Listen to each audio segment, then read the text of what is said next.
नमस्कार दोस्तों, आज हम भारतीय अर्थव्यवस्था के एक इम्पोर्टेंट टॉपिक के बारे में बताने जा रहे हैं। मुद्रास्फीति। मुद्रा के मूल्य में परिवर्तन। मुद्रा के मूल्य में परिवर्तन 4 प्रकार के होते हैं। नंबर 1 मुद्रास्फीति, नंबर 2 अवस्फीति अथवा मुद्रा संकुचन, नंबर 3 मुद्रा संस्फीति, नंबर 4 मुद्रा अपस्फीति। नेक्स्ट टॉपिक है मुद्रास्फीति। मुद्रास्फीति किसे कहते हैं? यह वह स्थिति होती है जिसमें मुद्रा का मूल्य गिर जाता है तथा कीमतें बढ़ जाती है।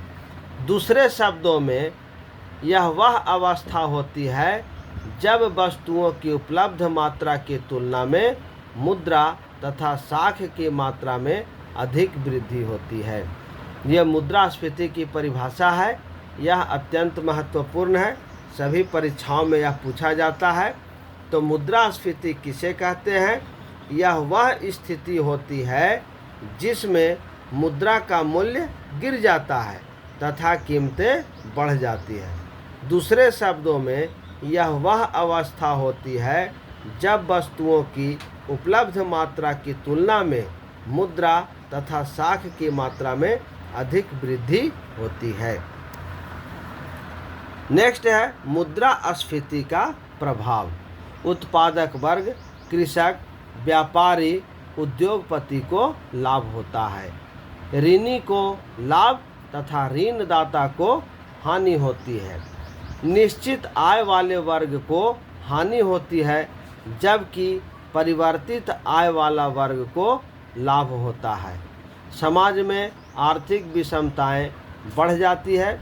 धनी वर्ग और ज़्यादा धनी हो जाते हैं तथा निर्धन वर्ग और ज़्यादा निर्धन हो जाते हैं।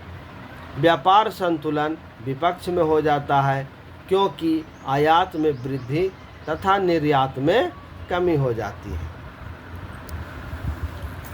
नेक्स्ट है मुद्रास्फीति को नियंत्रित करने के उपाय। मुद्रास्फीति को नियंत्रित करने के निम्नलिखित उपाय हैं। नंबर 1 संतुलित बजट बनाना, नंबर 2 उत्पादन में वृद्धि करना, नंबर 3 सार्वजनिक खर्च पर नियंत्रण रखना, नंबर 4 प्रगतिशील करारोपण, नंबर 5 सार्वजनिक ऋण में वृद्धि करना और नंबर 6 बचत को प्रोत्साहित करना।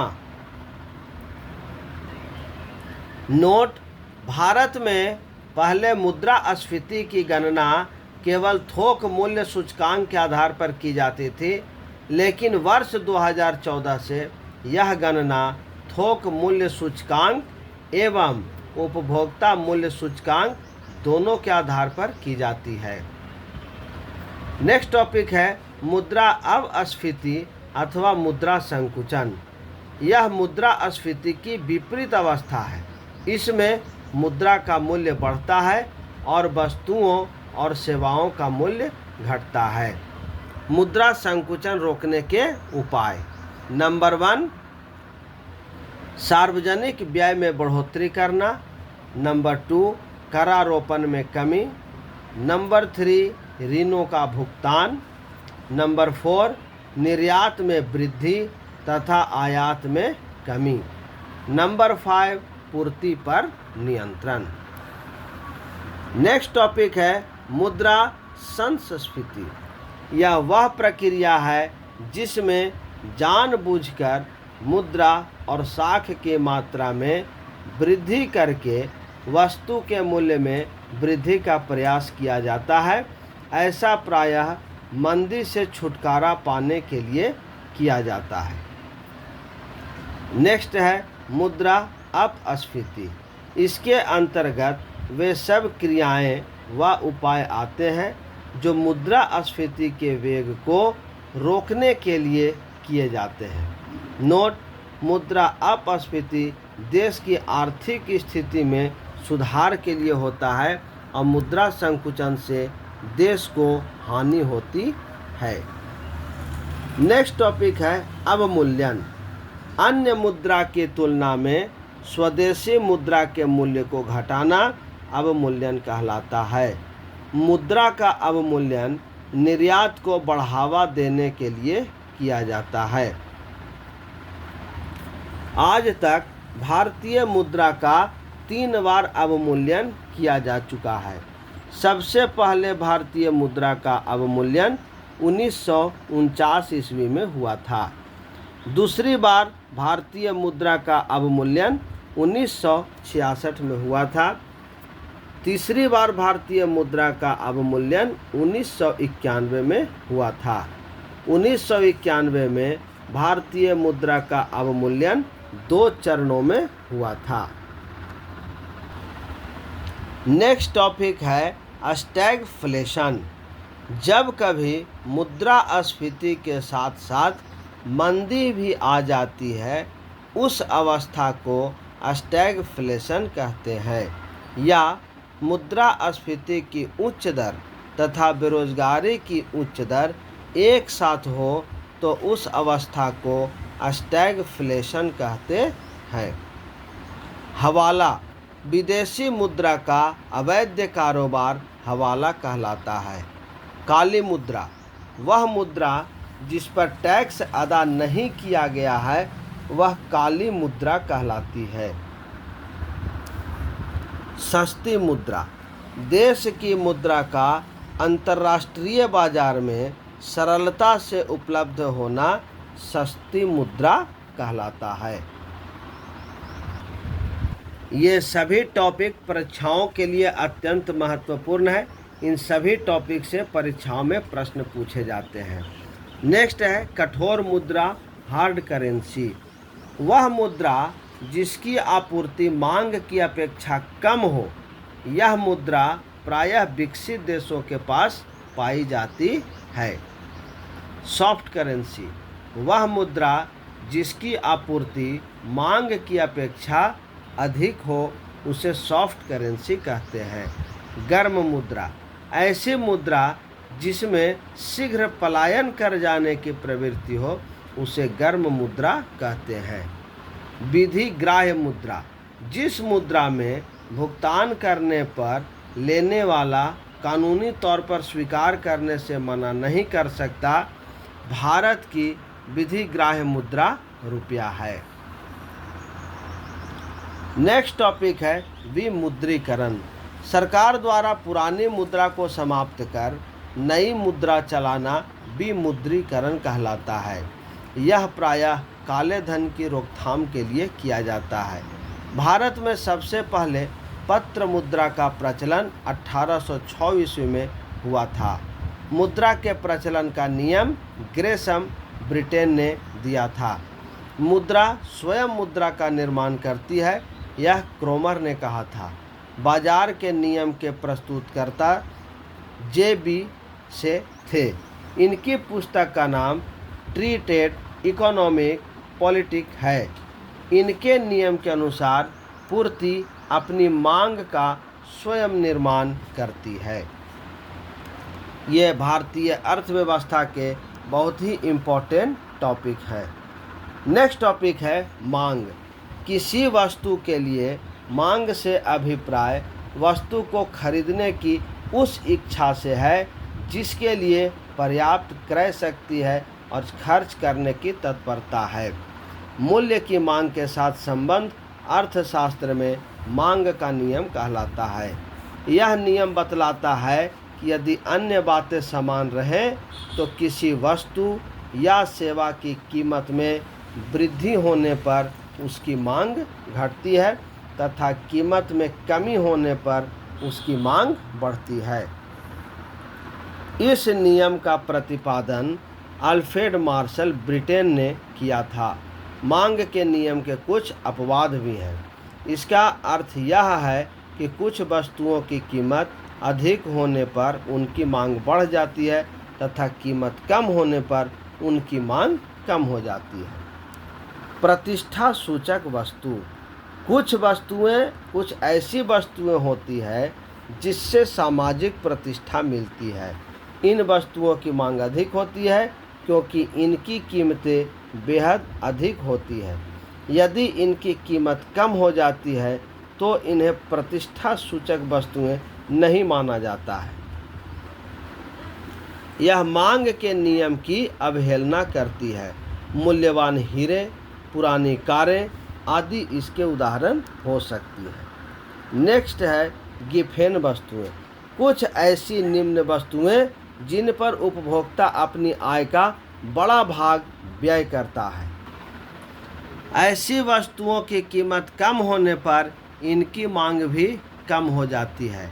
इन वस्तुओं पर मांग के नियम का कोई प्रभाव नहीं पड़ता है।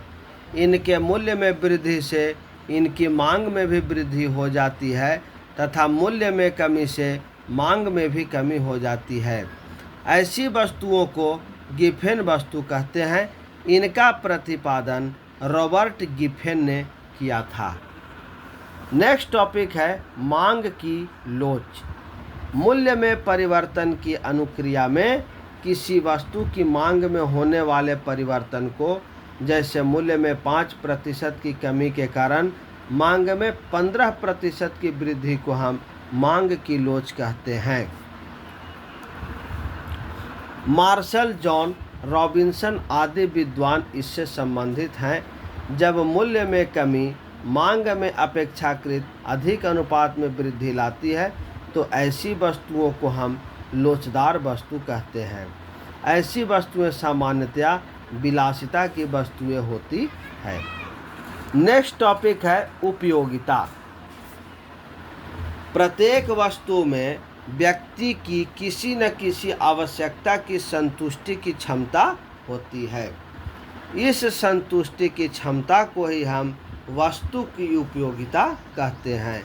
किसी वस्तु से मिलने वाली उपयोगिता व्यक्ति की आवश्यकता की तीव्रता पर निर्भर करती है। इसीलिए जैसे जैसे व्यक्ति किसी वस्तु की अधिक इकाइयों का उपभोग करते हैं, आवश्यकता की तीव्रता कम होती जाती है।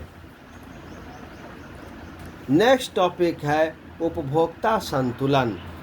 उपभोक्ता संतुलन एक ऐसी स्थिति है जिसमें एक उपभोक्ता अपनी सीमित आय को विभिन्न वस्तुओं पर व्यय करके अधिकतम संतुष्टि प्राप्त करता है। यह प्रक्रिया उपभोक्ता संतुलन कहलाती है। नेक्स्ट टॉपिक है उत्पादन। जिस क्रिया के द्वारा किसी वस्तु या सेवा में उपयोगिता का सृजन किया जाता है उसे उत्पादन कहते हैं। यह रूप परिवर्तन, स्थान परिवर्तन या समय परिवर्तन के द्वारा हो सकता है। धान चावल खेत में पैदा करना, चावल को गांव के किसान से क्रय करके शहर की मंडी में ले जाना, अथवा चावल को 2 वर्ष तक रखकर उसे पुराने चावल जो अच्छा माना जाता है के रूप में बेचना, सभी क्रियाएं अलग अलग ढंग से उपयोगिता का सृजन करती है। इसीलिए यह उत्पादन कहलाता है। नेक्स्ट टॉपिक है उपभोग। किसी वस्तु में निहित उपयोगिता को समाप्त करना या उसमें कमी लाना उपभोग कहलाता है। उपभोग के लिए उत्पादन की आवश्यकता होती है। नेक्स्ट टॉपिक है उत्पादन फलन। किसी उत्पादन क्रिया में जो उत्पादन प्राप्त होता है वह उत्पादन क्रिया में प्रयुक्त लागतों या साधनों के प्रयोग का परिणाम होता है।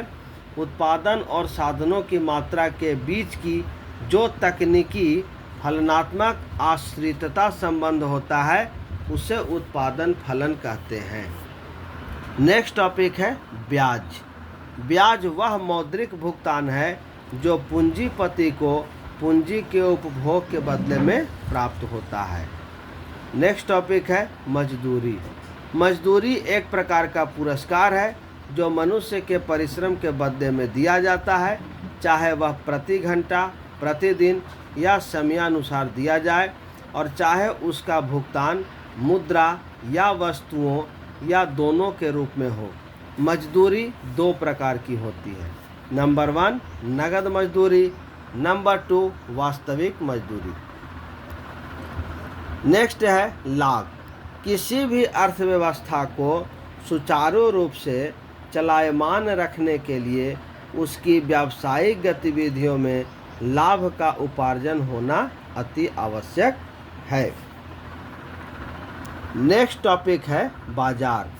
बाजार का आशय किसी उद्योग विशेष में प्राप्त प्रतियोगिता की प्रकृति, स्थिति अथवा रूप से होता है। इसके अंतर्गत वर्तमान में किसी वस्तु के क्रय विक्रय में लगी फर्मों और व्यक्तियों को सम्मिलित किया जाता है। बाजारों का वर्गीकरण। नंबर 1, पूर्ण प्रतियोगिता। पूर्ण प्रतियोगिता बाजार के उस रूप को कहते हैं जहां किसी वस्तु के क्रेता अथवा विक्रेता बड़ी संख्या में होते हैं। एकाधिकार। एकाधिकार बाजार का ऐसा रूप है जिसमें वस्तु का केवल एक उत्पादक या विक्रेता होता है। अल्पाधिकार। यह अपूर्ण प्रतियोगिता का वह रूप है जिसमें बाजार में परस्पर निर्भर थोड़े से विक्रेता होते हैं और प्रत्येक कुल पूर्ति के वह बड़े भाग पर नियंत्रण रखता है तथा वह बाजार में वस्तु के मूल्य को प्रभावित कर सकता है। तो ये थे बाजारों का वर्गीकरण। तो ये भारतीय अर्थव्यवस्था के अत्यंत महत्वपूर्ण टॉपिक है। इसे लिख करके अच्छे प्रकार से याद कर लें। चैनल को अधिक से अधिक लाइक करें, शेयर करें और सब्सक्राइब करें। धन्यवाद।